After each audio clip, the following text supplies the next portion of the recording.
Hey, lovelies. New day. I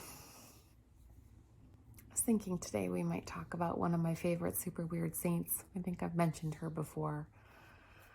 I just really I like inspiring people who aren't just like inspiring because they like climbed every mountain. I like the saints of small, hard things. And this person kind of helped give me some language to account for the fact that like that's kind of where most of our lives are at, is small hard steps, and not unlimited choices.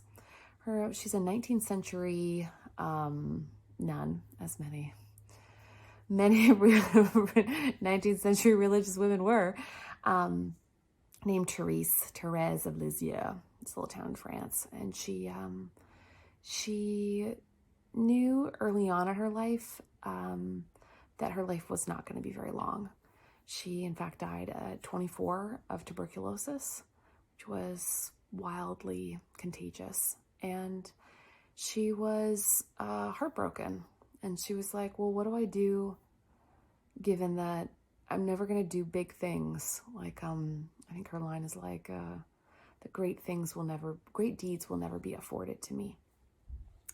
And she said, well, like all I can do is scatter little flowers everywhere, small acts of love. And so for that reason, we call her like the little flower, or, and her kind of philosophy of love, the little way. And I find that so encouraging right now when there's going to be no leaps and bounds. There's no like, there's no montage where we're in a field and we're spinning in a circle.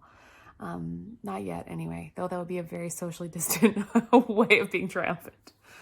So, in the midst of Lent, in the midst of waiting for a pandemic to be over, that maybe we can see our tiny acts of love, not as like insubstantial things, but as just flowers everywhere, small things that grow into more and more beautiful acts of love.